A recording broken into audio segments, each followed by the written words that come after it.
اور شیعوں کو بولو عاشق رسول بنو، نہیں تو تمہارا دنیا میں آخرت میں خدا بیڑا غرق کر دے گا اگر ابو بکر کو گالیاں دیتے ہو، امام باڑے بناتے ہو۔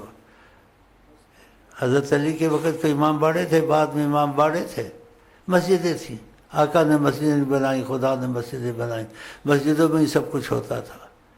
تو لوگوں کو گالیاں سکھاتے ہو، ان کو بولو عاشق رسول بنو، تمہاری توبہ بھی اگر کرو نا تب بھی نبی کریم کو میں نے یہاں تک محسوس کیا گوارا نہیں ہے، اتنا دکھ دیا ہے۔ عظیم الشان صحابہ جن کے لیے قرآن اترا ہے، کتنی دفعہ صورتیں اتری ہیں، اور نبی کریم کی کتنی حدیثیں آپ کو علماء سنائیں گے، ان کو گالیاں دینی، جاہلوں سے گالیاں دلوانی، ٹٹیوں میں نام لکھنے۔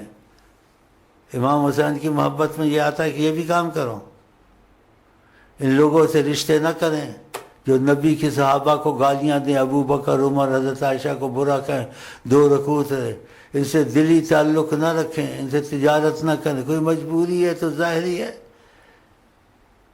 ہاں، یہ 2 ملک میں نہیں ہونے چاہیے بالکل۔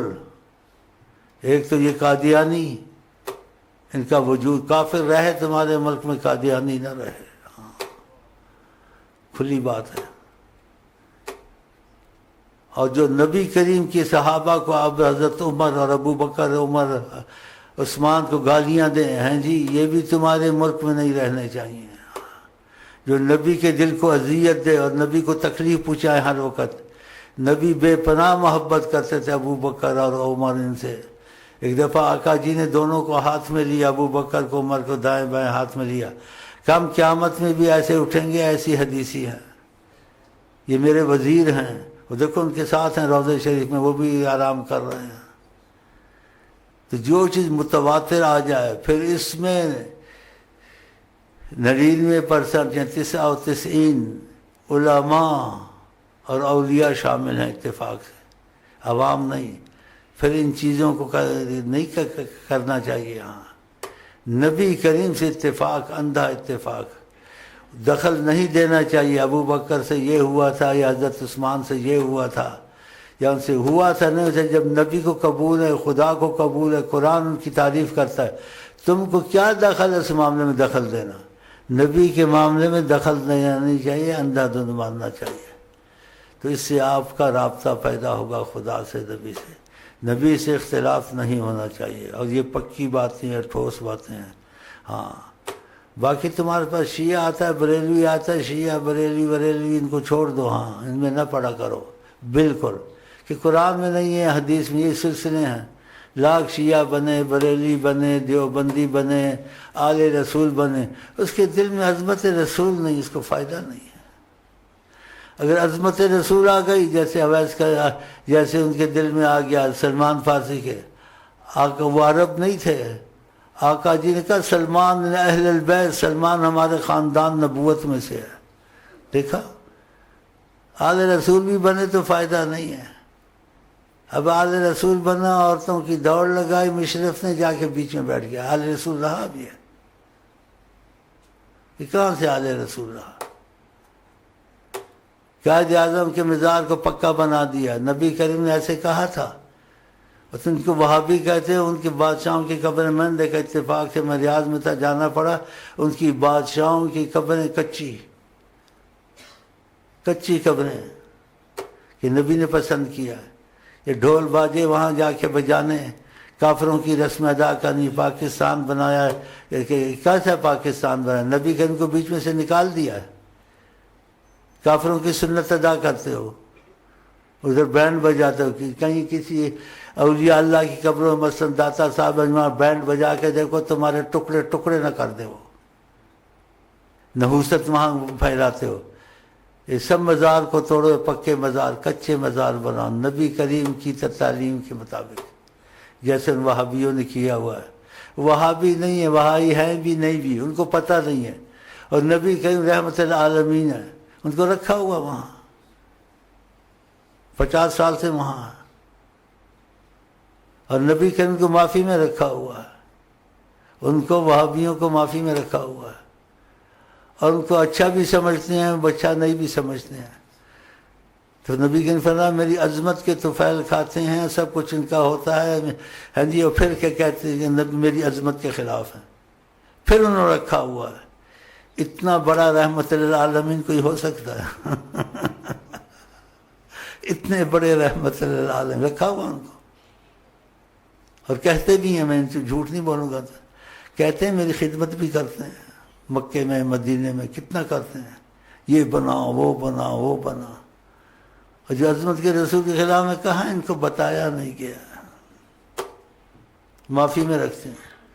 جیسے تبلیغی جماعت والوں سے آقا کو بہت محبت ہے، عوام کے لیے وہ ان کو برا کہنا جیسے اسرار برا کہتا ہے دوسرے نہیں کہنا چاہیے۔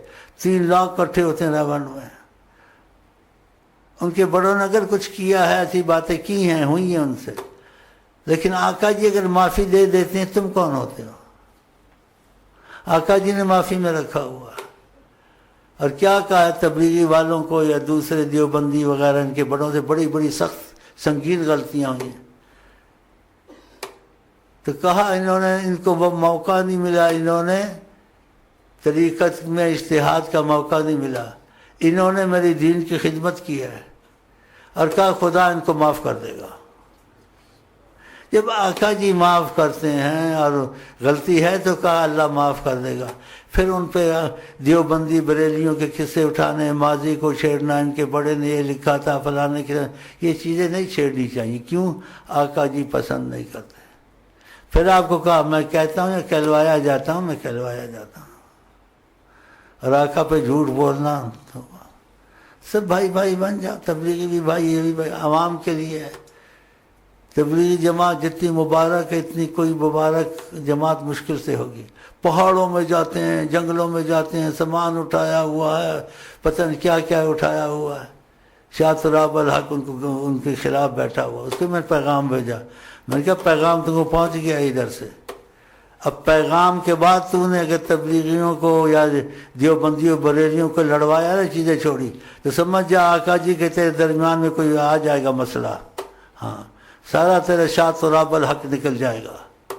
آقا کے سامنے کسی ولی نبی کا وزن ہو سکتا ہے؟ نہیں ہو سکتا نا۔ تو شاہ تراب الحق تو بن، لیکن آقا کے سامنے نہ بن، سید آل رسول بن، آقا کے سامنے مت بن۔ بھئی ٹھیک ہے غلط ہے کچھ بولو نا، بس ٹھیک ہے، رسول صلی اللہ علیہ وسلم زندہ باد، ہم سب بھائی بھائی انشاءاللہ۔ جو مسجد نماز پڑھو، بریلی دیوبندی وہابی سب ٹھیک ہے، نماز دیوبندی بریلی وہابی کی ہے، کس کی ہے؟ اللہ کی ہے۔ کوئی اذان میں اشہد ان علی اللہ کہتا ہے، یہ کہتا ہے، یہ چیزیں نہیں کہنی چاہیے۔ آقا جی کہتے جو فتنہ کرے فتنہ قتل سے زیادہ ہے۔ ابو بکر بھی ولی اللہ ہے، دوسرے بھی فتنے والی اذان نہیں دینی چاہیے۔ والفتنۃ اشد من القتل، فتنہ قتل سے زیادہ ہے، اکبر من القتل قرآن میں ہے۔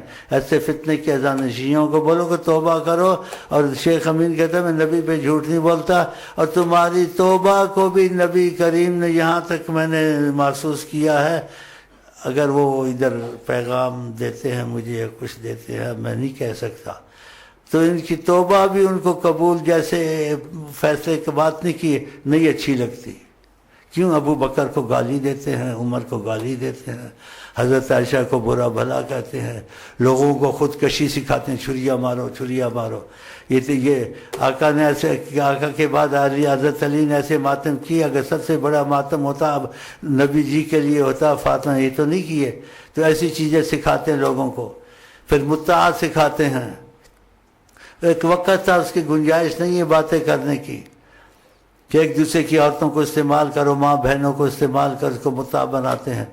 99% اولیاء اللہ اور علماء نے اس کو کہا یہ نہیں کرنا چاہیے، اور نبی کریم نے کہا میری اکتب سواد العظم، اکثریت جو فیصلہ کرے اس کو قبول کرو، یہ پھر قبول نہیں کرتے، دوسرے کی دماغ بنے کھلا میں کہتے تھے یہ نہیں کریں، اور جو ان کے قبضے میں آئے قبضے سے نکلے ان کو پوچھیں، نبی کریم کے خلاف کرنا چاہیے، نبی کریم کے اکثریت پر فیصلہ کرو، تو کیوں نہیں تم کرتے، کیوں تم ایسا کرتے، پوچھو ان سے۔ یہ خودکشیاں چھریاں مارنے کیوں سکھاتے؟ بیچارے جاہل کبھی بھائی چینل میں دکھاتے ہیں، سینہ پیٹتے ہیں، چھریاں مارتے ہیں، ایسے ظلم ان کو کرانے چاہیے کہ نبی کریم کو ان کی توبہ بھی اچھی نہیں لگتی، یہاں تک میں نے محسوس کیا بتاؤ اگر توبہ کرے بھی. کیونکہ ابو بکر عظیم صحابی ہے، حضرت عمر عظیم صحابی ہے، حضرت عثمان عزیز. حضرت عثمان کے متعلق کہا ما علی عثمان بعد، عثمان کچھ بھی کرے تو خدا نہیں پوچھے گا. جب آقا جی ان پہ راضی ہیں، قرآن ان پہ راضی ہے، تم لوگ کیوں ایسے کام کرتے ہو؟ اور تم عاشق رسول کیوں نہیں بنتے ہو؟ کیا امام حسین کی محبت کا تقاضا ان کو گالیاں دو؟ میں کھلا بولتا ہوں، زیادہ کیا کریں گے؟ مجھے قتل کریں گے، نبی قتل کریں گے.